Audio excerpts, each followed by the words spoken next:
ઘણા લોકો નથી કહેતા કે એકની એક કથા, એની એ રામ કથા, મોરારી બાપુ, તમે આ બધું હું ઉપાડો લીધો છે. કેટલું સાંભળવાનું? વારંવાર સાંભળવું પડશે, ત્યારે એતબાર આવશે. જે બાર બાર સાંભળે છે એને એતબાર આવે છે, નહીતર એતબાર નથી. હું તમને કહું, તમે કુશળ હો તો તમે એક ઝટકે, પણ 100માં તમે દોરો પરવો એક ઝટકે પરોવી દો છો, આમ વયો જાય, આમ વયો જાય. આપણે ગામડામાં રહ્યા ને ખબર ને, આપણે એને મુખામૃત આપીએ, વરાને ધાર તો કાઢી, કોટી કોટી અણી એટલે કોટી છે, એટલે આપણે મોઢામાં દોરો લઈએ, એને એને એને આપણું અધરામૃત આપીએ, અને પછી એને એને ઓલું કરીને આપણે આમ પરો. તમે જોજો ને લગભગ આમ કોઈ માતા કોઈ કુશળ હોય એમાં તો પહેલા ધડાકે જ પરોવી લે, બાકી નહીં તો મારે, હું તો આપણે નાના હતા ને જ્યારે ફાટેલા કપડાં પહેરતા હતા ત્યારે આમ ગાજ બાજ પેલું થઈ ગયું કરવું હોય તો માં હોય આપે કે હું રસોઈ કરું, ભાઈ તું કરી લે ને, એટલે મારે તો ગોટો જ થતો, લગભગ આમ જ વહી જાય, દોરો આમ જ જાય, પછી દોરા ઉપર ખીચ ચડે, કાં તો ઉપર વયો જાય કાં તો આ વયો જાય, આમ જ થાય. વારંવાર જ્યારે આમ કરીએ છીએ ત્યારે દોરો મૂકે. એમ ભગવાનની કથા વારે વારે સાંભળીએ છીએ ત્યારે એતબારનું મુક્તિ પાકે છે. એ વખત તદપી કઈ, અને ગુરુ એટલો એટલો એટલો ધીરજવાન હોય છે કે વારંવાર રિપીટ કરે, વારંવાર કહે, વારંવાર. આને કહેવાય છે જ્યારે દોરો પરોવાઈ જાય એને હમઢિયાળું કહે છે વીજળીને ચમકારે મોતી પરોવી દો. માટે વારંવાર, અને આ સિદ્ધ થઈ ગયું, લોકો વારંવાર સાંભળે જ છે. એ તો તમે કથા કરતા નથી, લગભગ આમાંથી અડધો મંડપ તો કથા કરી શકે એમ છે. બધાને કથા આવડે છે, બધાને સોપાઈઓ યાદ છે, બધાને દ્રષ્ટાંતો યાદ છે, બધાને અમુકમાં ગોટા ચડી જાય,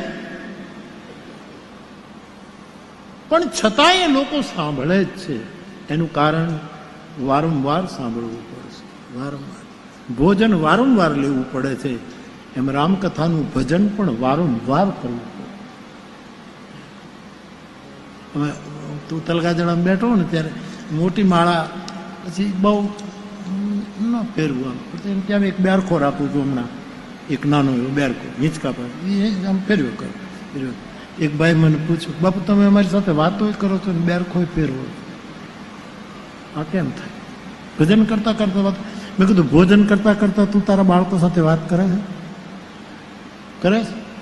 વાત તો કરતા હોય ને, મારો દીકરો દીકરી હોય, ઘરેથી હોય, બધાની સાથે વાત. એની ભોજન કરતા કરતા વાત કરે, એમાં પછી મીઠાશ વધે છે ને, તો પછી હું ભજન કરતા કરતા તારી હારે વાત કરું છું, મીઠાશ વધારે ને એમાં બગડી શું જાય? બેરકો ફેરવો, બીજાને વાત કરવી હોય તો કરાય, તમારે ચિંતા નહીં કરવાની. બોલનારા તો આ જ ધંધો છે. અમુક લોકોને પરમાત્માએ આવો પોર્ટફોલિયો હોતો છે કે તમારે આ ધરતી નામક ગ્રહ ઉપર જઈને તમારે આવા જ ધંધા કરવાના, અને તમારે તમારું કુળ દીપાવવું, તમારે તમારી 71 પેઢીઓને ડૂબાડવી, તારવું એમ તો કહેવાય નહીં.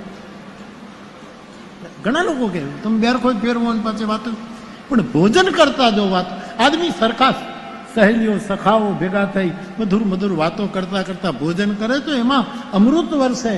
એમ બેરખો ફેરવતા ફેરવતા કદાચ વાતો કરો તો એમાં મધુરતા આવશે, એમાં ટીકા કરવાની કાંઈ જરૂર નથી. બેરખા ચાલુ રાખો. તમે જુઓ, દ્રશ્ય જુઓ, ઘણા મહાપુરુષ, આપણે તો કોઈ મહાપુરુષમાં ગણીએ નહીં, આપણે બધા સાથે હોઈએ, પણ ઘણા માણસોની પાસે મેં જોયું છે આટલા ઉંમરમાં, ઘણા માણસો ઘણાની પાસે બેઠા ને બધા ધ્યાનમાં જ બેઠા, કોઈ બોલે નહીં, કોઈ ચાલે નહીં, બધા ધ્યાનમાં. હા બધું કોઈ ક્યારેક ક્યારેક આંખ ખુલ્લા કરી પાછું બંધ કરી દે.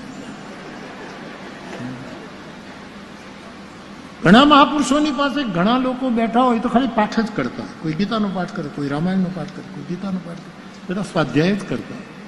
ઘણા આ બધું મેં જોયેલું છે.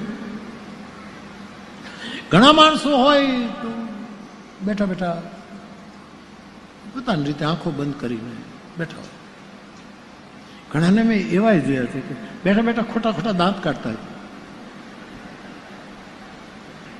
હા ખોટા, બે ગાલે એક એક નાખવી જોઈએ છે. આવું કરાય નહીં, હિંસા ન કરાય, આ તો આનંદ થાય. મારે શું થાય કે અમે તલગાજડા બધા આપણે તો એક સરખા બધા એક જાણના માણસો છીએ, આમાં કોણ મોટું કોણ નાનું. પણ મારે મેં જોયું મારી પાસે આજુબાજુ બેઠો બધા બેરખો જ ફેરવતા હોય, નહીં મને ગમે ગમે. ચાલુ રાખજો. હું અયોધ્યાની કથાથી બોલું છું, બધું છોડવું હોય તો છોડી દેજો. ભગવાન તમને 150 વર્ષના કરે અને પછી આ કાયા છોડવી પડતો છોડી દેજો, પણ કથા નહીં છોડતા. જેને કથા છોડી એને બધું ગુમાવ્યું. કથા નહીં છોડતા. મોકો મળે ભગવત કથા તદપી કહી ગુરુ બારહી બારા. ક્યારે ક્યાંક હોય ના નાકામાં દોરો પરોવાઈ જશે અને આપણા ફાટેલા કપડા, આપણા કલેજા, આપણા ફાટેલા તૂટેલા વિચારોની સિલાઈ થઈ જશે અને વળી પાછા આપણે રૂપાળા લાગશું, સભ્ય લાગશું, સમાજની વચ્ચે બેસવાને યોગ્ય બનીશું.